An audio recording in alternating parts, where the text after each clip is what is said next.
right? Why the hell are we even back in the day, monarchies were a thing. And it didn't make sense to give people participatory decision making over shared resources and public goods. People are dumb. They don't know. They can't understand. Well, I believe that's the same argument for why all economies should be done by some cabal in a bathroom.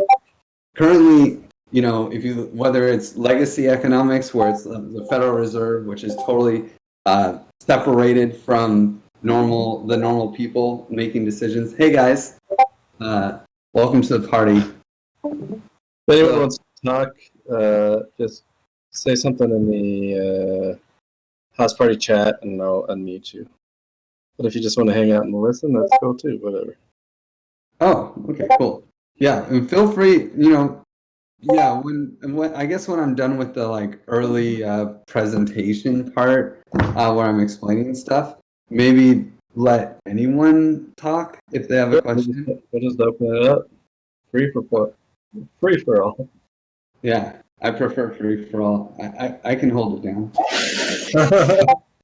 And if anyone wants to handle DJ, it would be very appreciated. Oh, or Deccan, if you know some songs, because while I'm talking, I'm going to run out of music for sure. Okay. Yeah, if anyone wants to play something, let me know, because I'll just play shoegaze, doom, core.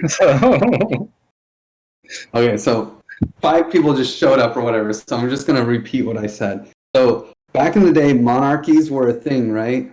We always needed some lord of the land to tell us how to manage our shared resources. Well, then and the argument was always, well, they're too stupid to handle this. They're too stupid to know how to think long term. But eventually, monarchies went away and we have democracy now. And it's way better that way, right? It's nice to have engagement into these things that are so important in our life. Well, unfortunately, we still have this in economics. We still have a form of monarchy for economics, where there's a small group of people who decide how the economic policies. Now, I'm not saying that we shouldn't have smart groups of people participating in building economies. Of course we should. But that's also not that doesn't mean we can't have participatory economics. And so this is the first foray into that, because every cryptocurrency that's ever been designed, every DAO that I know of, at least in its initialization phase, was designed by a small group of people with very little input, honestly, from the outside world. And that's because it's hard. And not many people understand what they're doing. They're not educated, honestly, they're not educated enough to really give inputs on these decisions. And the processes for giving input are very weak. So I'm not saying that that's shameful at all. This is how it's always been done. I'm just saying we can do better, And with the Token Engineering Commons, we're in a privileged position where our community is a community of token engineers. So we are able to actually engage the community and allow them to participate in building an economy in a way that's never been done before. We're building the first bottom-up economic design, and we built this dashboard to make it happen. So the idea here is your economy, your choice. This is the Token Engineering Commons, and we can build an economy that advances token engineering. We already did this vote on the mission, vision, values in the same way, where anyone could propose mission, vision, values, and then the ones that people like the most, we were voted on, and we had a couple rounds. And then that one was chosen. So we had a bottom-up creation process for the mission, vision, values. And now we're doing a bottom-up creation process of the actual economy that we're going to use. And the best way to actually start, if you want to dive into this and design the economy, is to start in token log. Let's see. So token log is a really cool voting thing, and we're kind of hijacking it for a different use case, but it's actually designed for prioritizing, allowing people who hold tokens to prioritize GitHub issues. But we're using it to actually prioritize economic proposals. So structures for proposing an economy. So here are some proposals. One is called 8. Memes are very important. Don't think that you can get away with passing a proposal without some good memeage. There's a flat Earth hatch. See what that one looks like. And maybe we can go with, I don't know. How about choosing params like Goldilocks? So this is the best way to start, honestly, is to read some of these proposals. So I guess I should send a link to, well, first I'll send a link to this post in the Haus Party chat. Okay, come on. Yeah, so token log is a cool thing that allows you to vote, like weighted voting. You can even do kind of quadratic voting, I think, based on owning a token or having shares in a Moloch or anything like that. Yeah, and it's all free. There's no gas. We actually hijacked token log a little bit and made it a 2-token voting system where half the voting power is held by people with a C-stack score, and the other half is held by people who have impact hours, who've been participating in the DAO and in the creation of the TEC. And so, and then you use quadratic voting. So, but let's dive into one of these issues, right? So first thing you'll see is like a link that will actually open the dashboard with preloading these proposal inputs. So, but we'll go back before you get that. And in each vote, you kind of get some stats, right? Like, it's not important just what the parameters are, right? Like, okay, here's what all the parameters are. This proposal is 8, so they put in as many 8s as possible. Fantastic, right? And then here are all the parameters and the values that they put. But what's really interesting is, well, what happens in the DAO if you use those parameters? And here's some graphs that represent it, and they're explained here very briefly. And there's also like what happens if the way this system is designed is that there's a dependent variable of how much is raised by the DAO in its fundraise. And so at different raise amounts, you have different results. Before I go into the weeds of what these are, let's talk about like high level, what the hell are we even doing? So in this dashboard, you have 2 missions. Figure out the initial distribution for the token and like the general fundraise aspect. And this is called the hatch. This determines how much money goes to the people who've been working and putting in sweat equity, and how much money, how many tokens and governance rights and money, right? All those things are in one token, of course. How much goes to the people who put money in. And these parameters, we distilled it into these few parameters that you can actually use to create a wide variety of solutions for the initial token distribution. And then the second job that you have is to actually determine how the DAO should make decisions, right? What is the proposal acceptance criteria? So we have these fun little graphs that, change when you make a change. So like if you just want classic majority rule, then, 51%.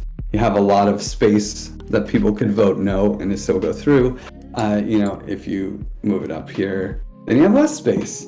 And so you can kind of play around and see how your choices impact the outcomes.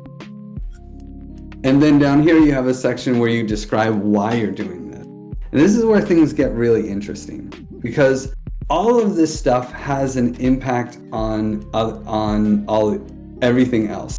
There's no like, oh, this parameter, we decide this. Should we vote on that parameter? Yeah, okay. This parameter is this. Should we vote on that?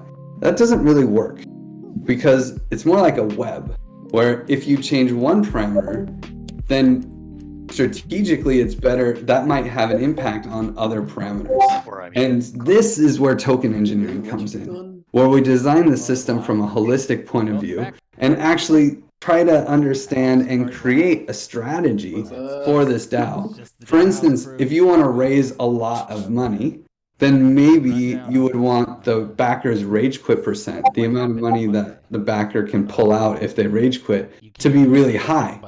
So, you can manipulate certain variables like the hash tribute, which is like how much someone who donates, if someone who puts money in, like they can't rage quit the hash tribute out, you lower that, right? But then maybe if you have a bunch of people who put money in, then maybe you want to lower quorum because their participation will be low.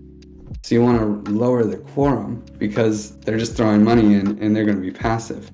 Whereas if you already have these impact hours, for instance, that are very of engaged people, which we call builders, the people who've been working to create this system have been engaged in the token engineering commons for a long time. Well, if you have them have a lot of governance power, then you can actually raise the quorum a little bit so that because you already know you have this core base of engaged people that get a lot of governance right. So as you can see, there's a lot of these second order effects that come into play that you can start to play with in this dashboard. And so the big decisions that you have to make are around the TEC was dishing praise to distribute impact hours. So we have this impact hour distribution. There's about 10,000 impact hours out there, and each impact hour can be how do we equate the people with impact hours to the people who are putting in money, right? So that's the impact hour rate. If someone has one impact hour and we use these parameters and we raise 1.5 million, then they'll get about $60. If they get the same amount of funds as for that one impact hour as same amount of tokens for that one impact hour as someone who put in $60 into the DAO. And so now we have this relationship that we can play with. And then we can also see how that plays out in the macro with this tool, because we can say, oh, okay, well, if that's the case, given how many impact hours we're assuming, then the people with impact hours will hold 27% of the tokens. People who put money in will hold 23%. And the people who put money in will be able to rage quit. If they put in $100, they'll be able to rage quit $66 worth of funds. So, and as you can see, like there's an alignment of incentives here where the impact hour rate goes up as we raise more money. So the people who have impact hours are like, yeah, it's like I'm putting more money into this thing. But also the percent of governance power goes down as they put money, as we raise more funds as a collective, because the people who put money in have more at stake now because they put more money in, right? And then we have the rage quit percent, and this is equivalent to the risk that someone who's participating has. If they want to, if the goal of the TEC is to have this hatch DAO, and the hatch DAO will be a classic Moloch DAO, but using the Dandelion like Aragon template, but it'll still be the Moloch DAO style. And then it will actually evolve out of that and become a commons, and it'll have a bonding curve, conviction voting, all of these other things. But first we initialize the token and determine who our stakeholders are by the people who have skin in the game through sweat equity and the people who put skin in the game by participating in this process. They get hash tokens, and with those hash tokens we'll have another dashboard where they actually design the bonding curve, conviction voting, and the whole 9 yards of how to evolve the next step. But if I put money in and I don't like the choice that people talk about to evolve, maybe I just want it to stay a Moloch DAO. It'll be more effective that way. Well, if they decide to upgrade to a commons, then I rage quit, and I would be able to get, if we raise 1.5 million, then we'd be able to get 66%. So as the people that are getting sweat equity, they're getting more shares without putting any money in. And then the people that are putting money in, because those shares are going up, that's what's controlling their rage quit percentage, I guess. Yeah, their rage quit percent can be. So here's the backers rage quit percent. We have this thing called a hatch tribute, where when the money goes into the DAO, it actually there's two pools. One is rage quittable. You can like actually pull money out, and the other is guaranteed to go to the next step. Or basically, it's only collectively governed. It's not actually able to be withdrawn by rage quitting. So this dynamic is controlled by the hatch tribute. And if you see the backers rage quit percent here, if we make it 10, then it'll go down a little bit once it loads. Yeah. And then if we make it 50, it'll go down a lot if it loads. And we're using a horrible dashboard backend. I think I need to refresh. I think this might have been an old window. But we're using a really tough, it's called panel. It was a mistake. And when we redo this thing, we're going to use a different framework because it made it very difficult, like really slow to load and stuff.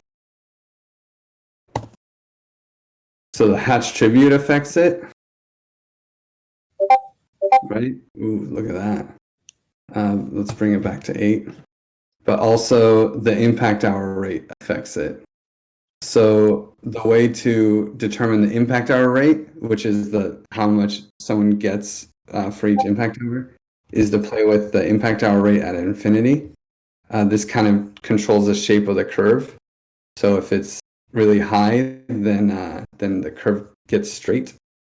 And also this crosshair point. So if we say at the target goal, our target goal is 2.8 million, then let's say that they get $488 at that rate. Well, then holy crap, they get a really nice impact hour rate, and the rage quit percent goes very low. Yeah. So this, but this variability here between like how much money goes to how many tokens go to the builders can be reduced, right? This proposal in 8, it's pretty drastic. Like if we only raise about $1 million, then they get 30% of the token supply. If we raise $9 million, then they get 13%. But in the flat Earth hatch, they had a high impact hour rate at infinity. So the impact hour rate fluctuates a lot, but the total supply held by billers does not, and the rage quit percent does not. It's basically constant. It's almost constant. So you can kind of design this however you want. Yeah. So the best place to start is by going to some of these proposals in token log. The top voted ones are interesting, and I'll just post this link again in Haus Party chat.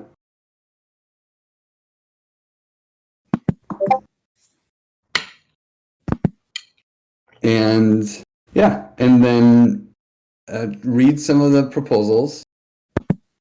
Try to understand what these charts mean through here, and also if you want to just get a quick glimpse, you can scroll over these question marks, and they will tell you like the short like TLDR what each thing is, what each parameter does. And if you want a deep dive, you can click the question mark, and there'll be a forum post where you can kind of debate what it means and why people should choose one thing or another and discuss it. So, oh man, I know what happened. The music went off.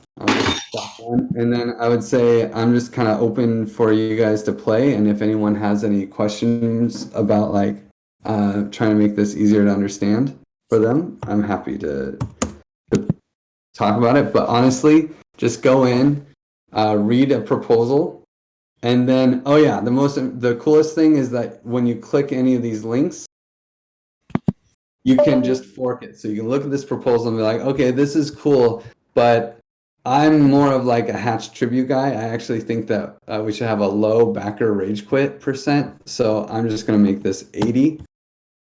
Run simulation, see how it changed things. Look at that. Wow. And then, and say, I like high tribute. And then you'll be able to submit your proposal once the results have been calculated, because there's a bunch of Python going on in the back end here. And boom, you just proposed an economy. That's cool. And it just submitted as a issue onto your GitHub here? Yeah, 8 with 80% hatch tribute.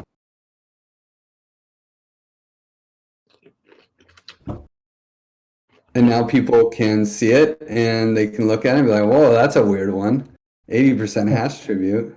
No one's going to want to put any money into this, man. So then they probably won't vote for it. But maybe someone wants to fork and be like, okay, I like your idea, but maybe instead of 80%, how about we just do like 15% hash tribute? You know, middle of the road. What would happen if you? Oh, go ahead. What would happen if you just made it 100% like a normal malloc? Well, actually, 100% is 0. Or 0%. Yeah. Yeah. So like then, and there are lots of proposals that have that. I believe Flat Earth has a 0%. Let me see. Flat No, 4%. Oh yeah. Okay. But that means no matter what, it's always going to be a penalty, basically. Yeah, what that means is 4% of the shares are created for sweat equity. no, almost. So what it means is 4% of the funds that are contributed are not able to be rage quit by the DAO, by anyone individually in the DAO. Right, So, but if you gave 4% of the total shares to people who worked through sweat, when someone rage quits, they won't get that 4% because there was no funding backing those shares, right? yeah, so that's the thing. There's two pools and so the people who earn impact hours, they are created tokens for free through dilution, they are minted tokens. Thank you for whoever put some music on for the Griff.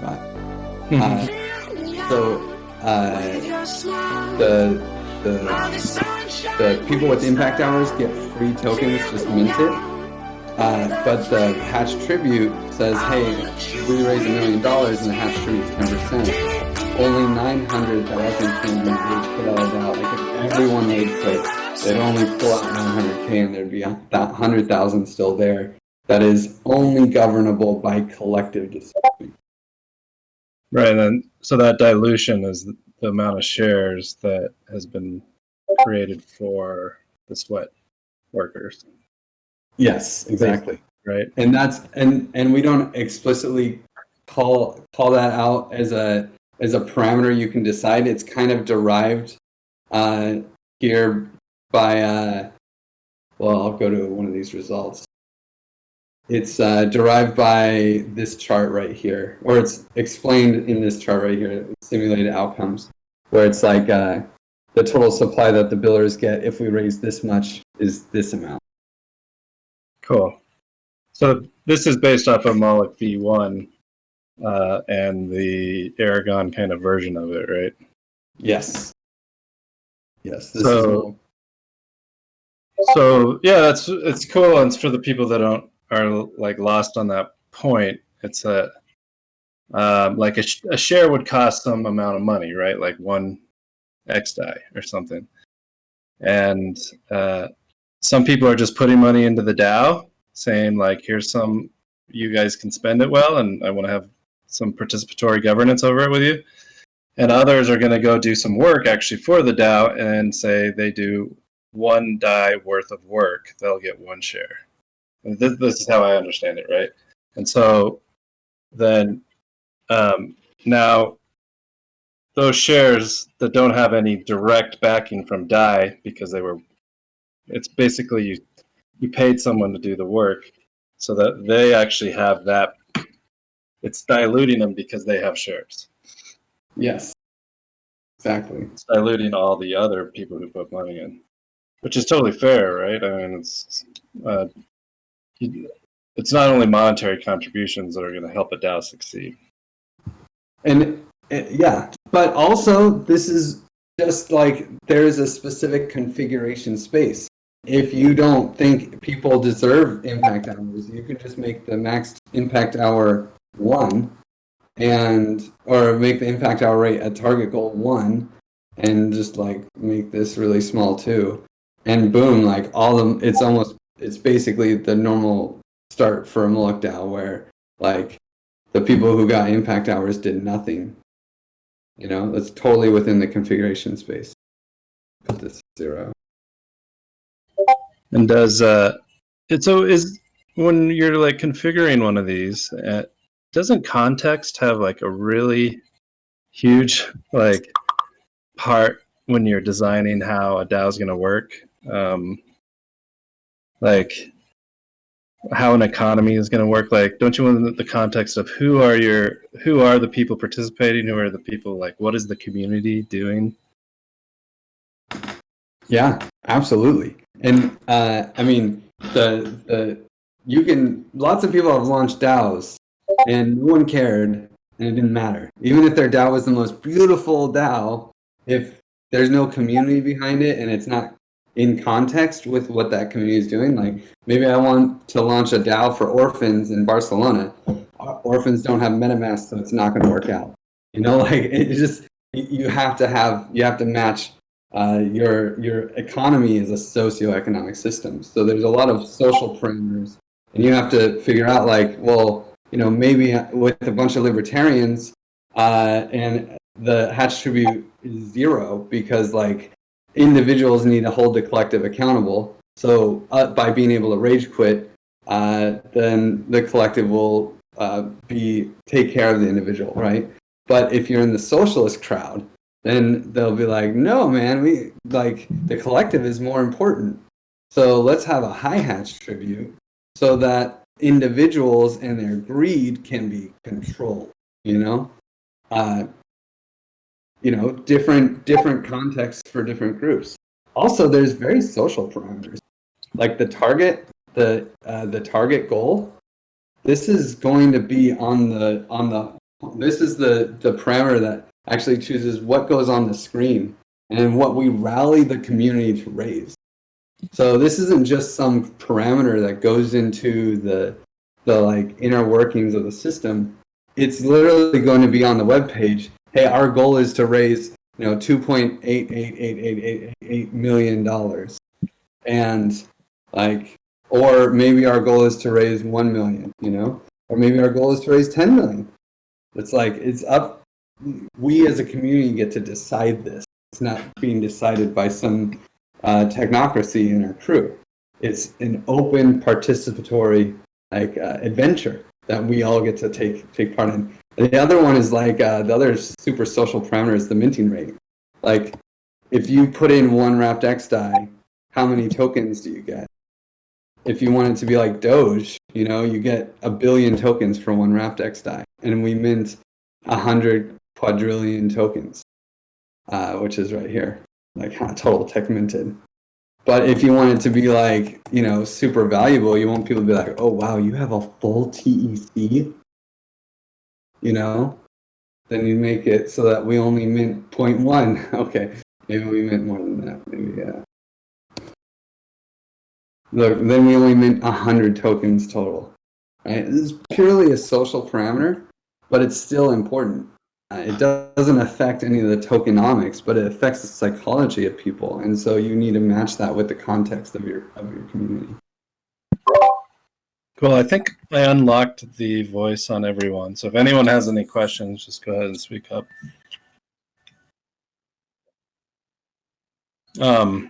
I love the simulation. Not a question, but yeah, I just love the simulation stuff is really, really important here. I think especially in something. I mean, it's not that complicated actually, but it just looks really complicated, and every decision has enormous impacts on the entire socioeconomy, right?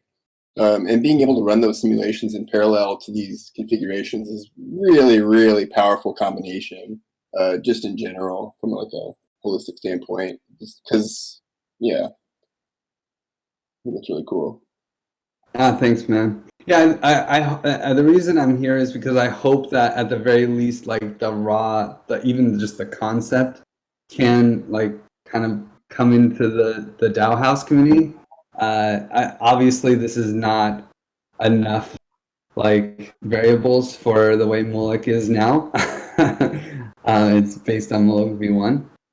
But I do think that it's important to not only have these tools for the people in the economies, but potentially to even get more involvement, like have this economies be designed from the bottom up and have this engagement opportunity with people who, because I'll tell you, people didn't understand what the hell we're doing until we're like, hey, you can choose the parameters. And then they're like, whoa, I got to figure this out. Yeah, exactly. But that's another thing that we see that, which is harder, I think, probably to simulate, is that the communities are always changing, right? And they're like changing their mind on how. So there's like an initial launch, but then it's like, oh well, maybe we should actually do it this way, or, right. I don't know how you can like determine when a community is going to change their mind. Totally. And that's like a consistent thing that happens in all DAO deployments, I feel like, is like that information paralysis of like, oh no, we have to make the perfect decisions before we push this button or else everything's going to fail. And oh my God, how are we going to come up with the best possible solution? And it's like, that's not possible. So don't even try. Just start somewhere close enough. Like you said, like do some iteration. I love this bottom up design because like even just like having some diverse opinions go into that initial deployment will set it up for successful iteration at the community level, right? Super cool. Yeah, I wonder if with everyone on the call we could do we could design a group one right now by a clapometer or something. Well, you know what's really tough here is that these DAOs cannot be designed with at one parameter at a time. It just it doesn't work like that because they all affect each other. So what's more important is to have like in my opinion, to have one conscious mind make a full proposal and actually describe the strategy. Like, why are you doing it this way? What is the goal? Oh, our goal is to have like a very like engaged user base. So and to reward the people who put a lot of work in. And it's like, okay, and so I designed it this way, and this is what we're going for. And then someone else can be like, well, actually, my requirement is that we raise a fuck ton of money for token engineering. And so, like, I appreciate all the work that everyone did, and they'll be rewarded if we raise a lot of money. But honestly, if we don't even raise very much money, like, we'll make the min goal $4.8 million. And like, if we don't raise that, then everyone gets their money back because it's not even worth doing. What is the specific context of this? That if someone was submitting a proposal on how to do it now, it's for the TEC DAO, the core team working group, or what is it? Yeah. So we're creating a token economy around advancing token engineering. So there's kind of two big groups here. There's the common stack. The common stack goal is to create micro economies around causes, basically saying, hey, why is the nonprofit world nonprofit? Like, aren't they creating value? Shouldn't we be able to create economies that appreciate the value that nonprofit groups are creating for society instead of exploiting the altruists? Like, that's kind of fucked up. Why do you have to sacrifice to help orphans? If you're doing good work for the society, you should be rewarded. Let's create economies that do that, right? That's the common stack. And so the token engineering commons is the first of these kind of economies. But because this is such a novel concept that like good people should be rewarded for good work, it's ridiculous. But actually, most people think that people who do nonprofit work should sacrifice. If they don't sacrifice, they're exploiting the cause that they're working on. So like psychologically, it's like impossible to create economies around causes in the general context. But token engineers, they get it. So the Common Stack is partnering with the token engineering community, of which we're kind of part of, to launch the Token Engineering Commons, which is kind of like an engineering society, kind of a boring group, honestly. The goal is to just advance token engineering, to make it easier to build products like this that make it easier for people who are launching economies to do design validation. The very small scope, very intent on creating resources for token engineering. I see this as a tool for, so once a community decides on their parameters, these charts and stuff are a tool in themselves to say, like, this is how it's going to work. We've already decided through this process, but if you want to put money in now, this is how it works, kind of thing. Yeah, totally. And also it creates a very clear like legitimacy around like how it was designed because of like legitimacy through participation, so it's like, oh yeah, okay, I see this was chosen in an open participatory way, and these people get this amount of money. It's going to be a lot easier, a lot less like, oh, did these founders decide that deserve that much money for their team,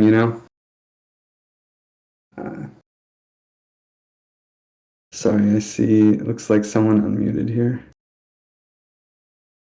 Andy, did you have a question? Maybe I did not do what I thought I did. Let's see.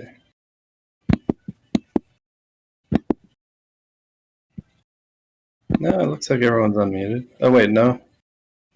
Okay, it wasn't. This is Rex. I have a question. Okay, Rex. Whoever was talking, it was very light and we could not hear you. But go for it, Rex, and we'll see if the other person can fix their mic. So after the DAO is created, can it basically just pay salaries for people over time? And then can it also incorporate people sort of paying for a service? Yeah. Okay. Yeah, I mean it's a microeconomy, but it will fund projects, and of course, if the project says, "Hey, here's the service we want to provide," and we're actually able to sell this service. This isn't just a public good, but like we're going to throw a token engineering conference, for instance, and any profits that we're going to take this funding to throw the conference. And if we sell over this many tickets, then we'll actually send this much money back to the DAO. Well, cool. Then like this conference, which is a public good for token engineering to unite all people in real life and build a stronger network for the token engineers, it has the chance to create an income stream for the DAO as well, while also funding people who care about token engineering to get together,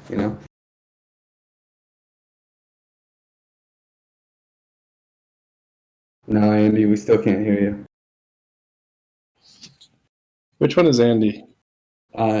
He's the like statue with the building behind it. Okay. It doesn't show server muted.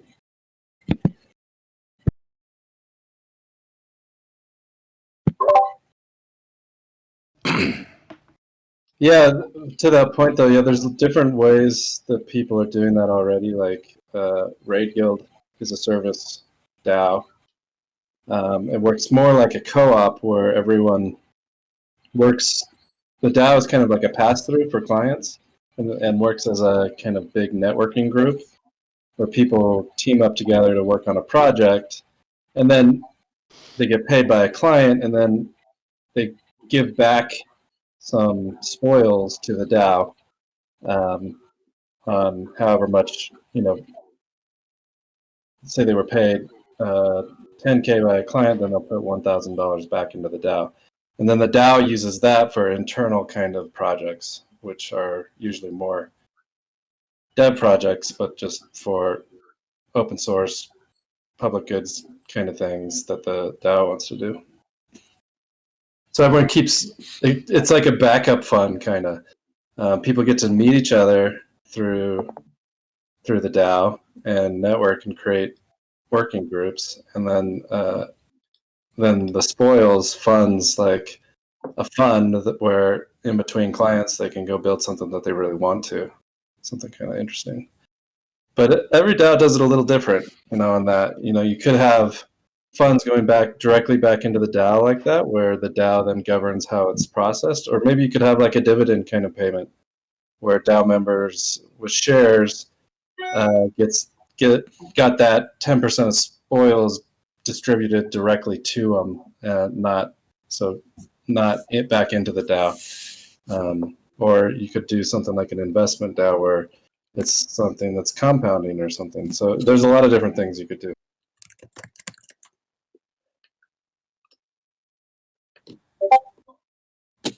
Kind of hard to encapsulate all that into these forms, but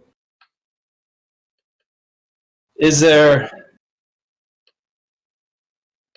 any way to like set a number of participants in the DAO and like a maximum tribute that they could make? Like Actually, we do well that. out.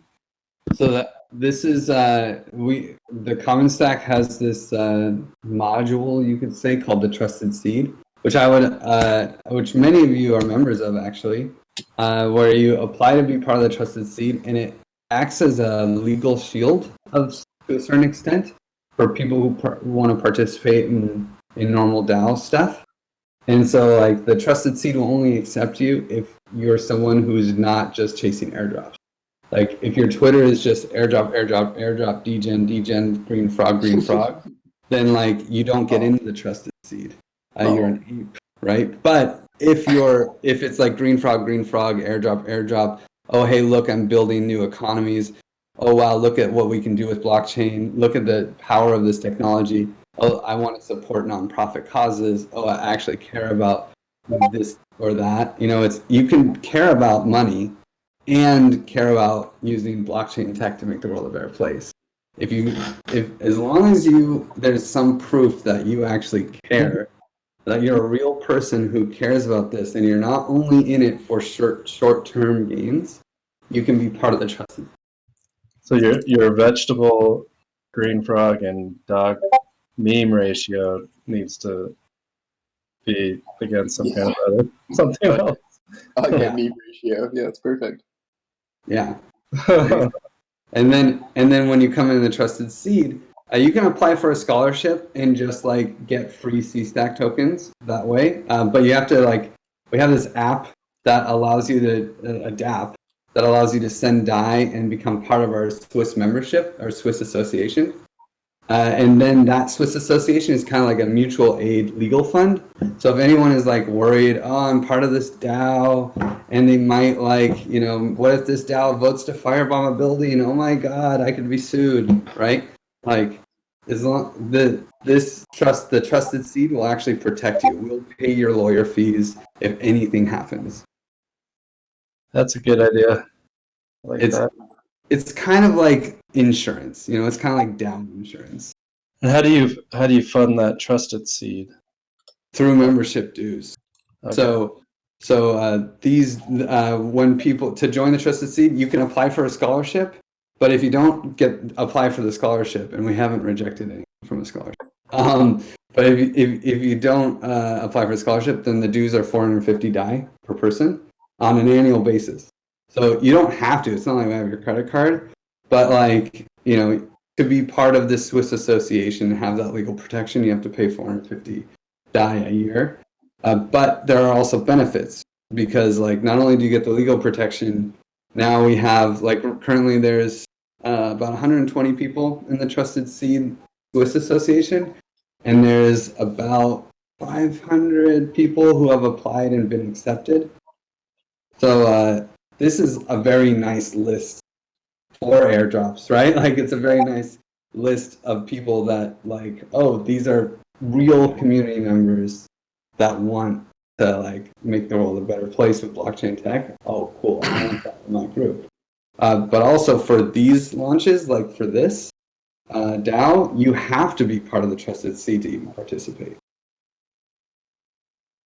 And there's you can kind of choose, like one of these variables is the membership ratio. And the trusted seed, everyone has a C-stack score. And the C-stack score, you get it for earning praise. Like if you're hanging out in the Common Stack community and people dish you praise, like praise Deccan for hosting, a DAOhaus thing with Griff, then you'll get C-stack for free. But if you want to, if you're not really participating, but you're a qualified, you're a qualified person, a trusted person, then you can also just pay membership dues and get C-stack. And but there's a cap. So every individual that we let in the trusted seed, based off of how much we trust that they are who they say they are, and like this is like a good person who's actually going to be like, they're not going to take profits they're not going to try. They're not there with the core purpose of extracting value from the economies that they participate in, but they're down to create value in the economies. So like, depending on how confident we are about that, we give them a cap of how much of the total supply of C-stack they can get. There's an individual cap on every individual person.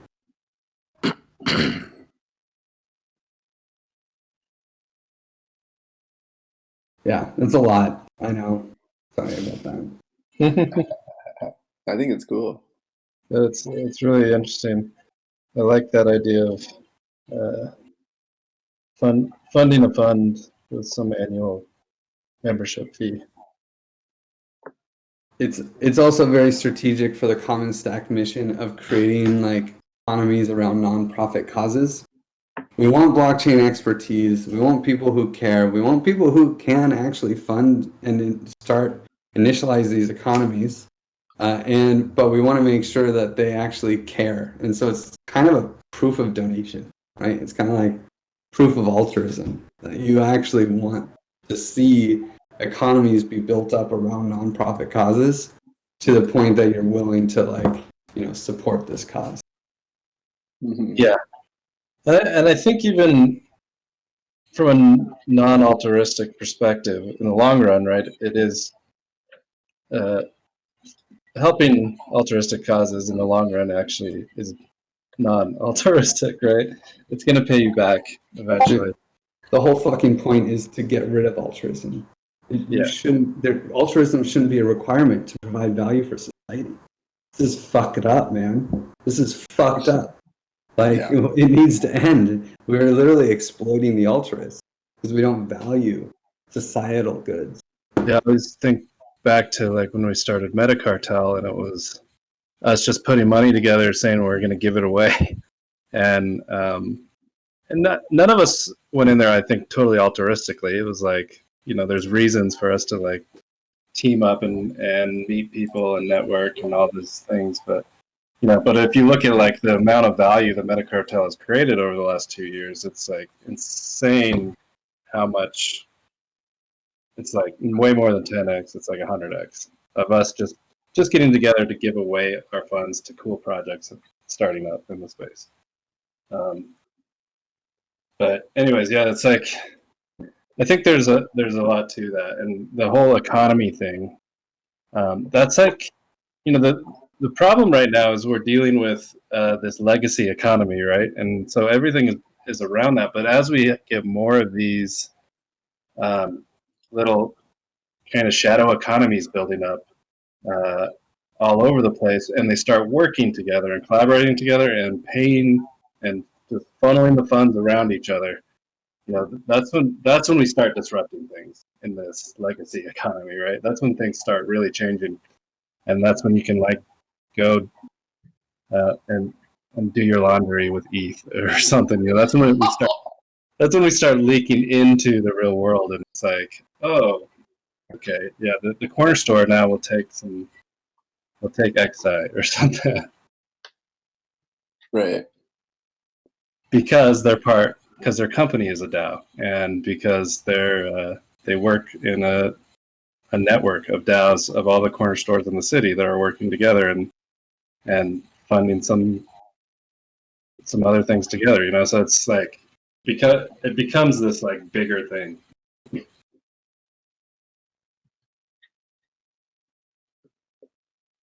Mm-hmm.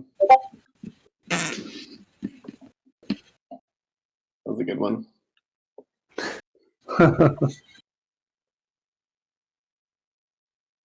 Whoa, you got some major chip tuning going on back there.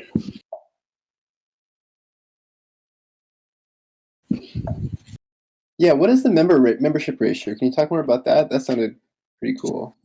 Yeah, the membership ratio describes, and it's kind of cool because when you when you actually click update your results here, you kind of get a printout of what some of these things mean, not graphically. Yeah, So that's because like not everything worked out great in a graph, so we just like put some text, you know. And so if the membership ratio is set to 8, well, let's just set it to 1, right? Run the simulation, and it'll take a second to update, but it will update. That's basically like contribution token ratioed with the communities token, right? In general. Yes, That's the ratio. It's cool. It's like the C-stack token is kind of your trust score, and it's a non-transferable reputation token. Okay. And based on that, how many is what your C-stack score is determines on how much you can put into the DAO. Does your C-stack token have, you know, similar to like how DAOstack had the decaying function in it? Does the C-stack do that? And also, how does it relate to like praise and how that works? Yeah. So two things. It does not have a decaying function. It has more of an inflationary design, so that like as more C-stack are minted and kind of at a higher rate, so it ends up diluting people who are already there. But people who have earned C-stack never lose them. And there's an individual cap that's based off of the total supply of the token, not necessarily, not actually like a number of C-stack. So everything is kind of designed around this like percentage of the C-stack economy that you're allowed to have.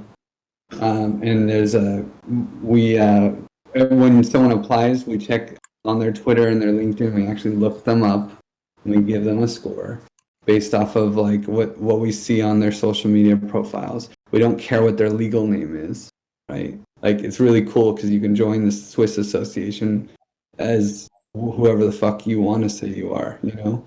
And then but as long as you're a real person on social media and like, you know, that we have some faith that you're like a good, not just like trying to make money, but trying to do more than that too, then we'll let you in. We'll give you a cap of total supply of the token you're allowed to have. And then you can get C-stack from praise. So we have this cool system where you just hit like in Discord ! praise this person for, you know, doing this, right? And anyone who wants praise giving powers, we just like tell you like how it works basically, and then we give you the powers. And we just have like everyone in the community is dishing praise to each other.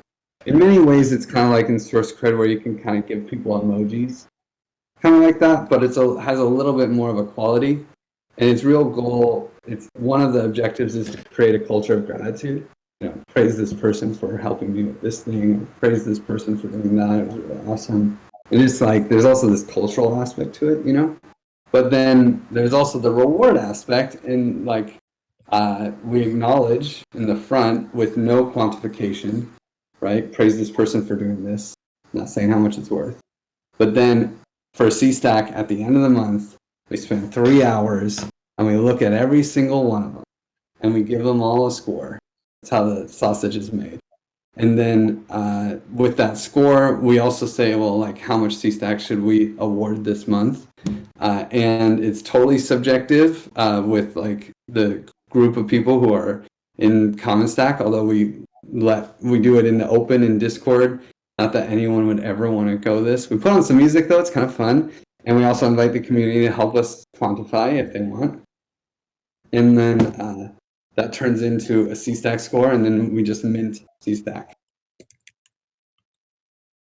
And yeah, for every C-Stack that you have, based off the membership ratio, that determines how much you can put into the DAO.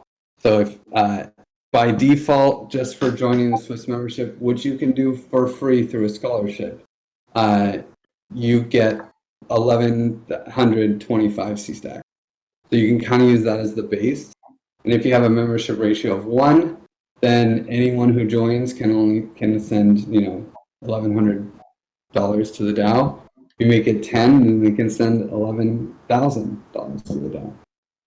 And after that, it's people who have earned praise and people who have donated more to the Common Stack and the Trusted Seed. They get more C-Stack, so they can put in more money if they'd like. That's cool. You could actually kind of do that with a Moloch DAO.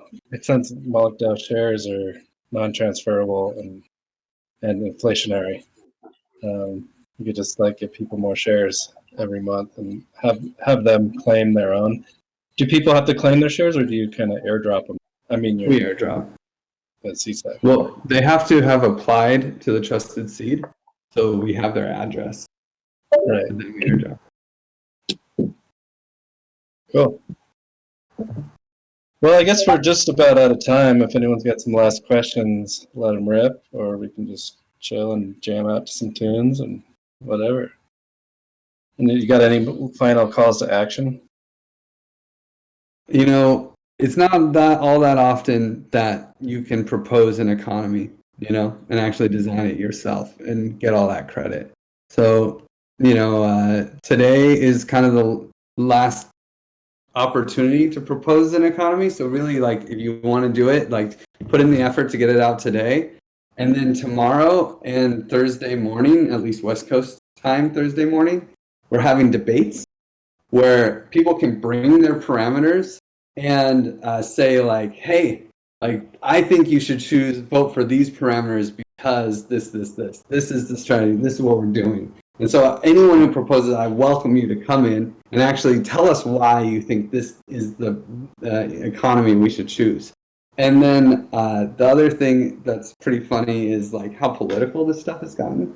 Like, there are people who are like, no, we need a high hash tribute, right? Like, and it's becoming like a pro-life, pro-choice, where people have their issues and they're like, no, this is the most important, and they go through and they fork popular proposals and just increase the hash tribute, and we're like, this is it,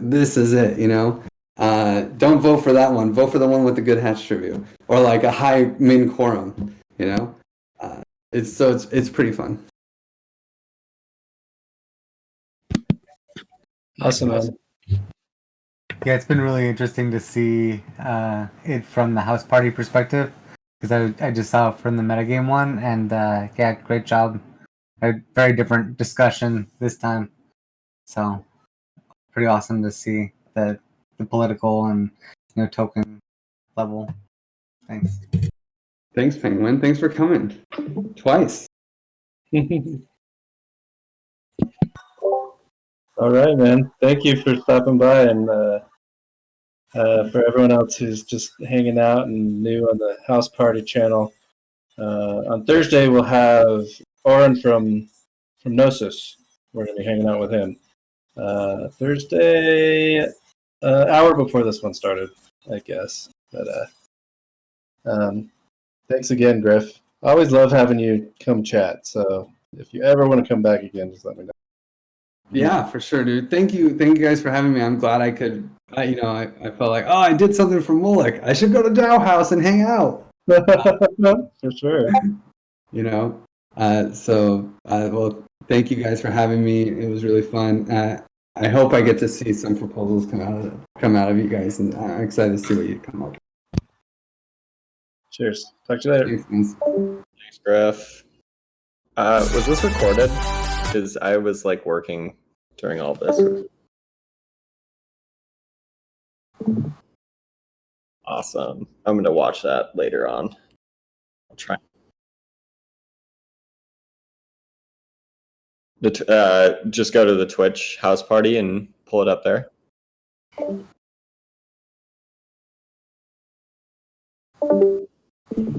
And if you're interested in like how to use this thing and all that, there's also a video on the dashboard itself that is a pretty good how-to.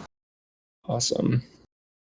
Okay. Well, thank Bye, you. guys. I'll let you know any feedback that I may have. Oh yeah. Over. Yeah, we're told this was totally a prototype, by the way. This is shit, obvious, right? We want to make it way better. So any feedback that you guys have, there's a lot of obvious feedback, like not having everything all on one page. But yeah, we're excited to improve it, so we're very open for feedback.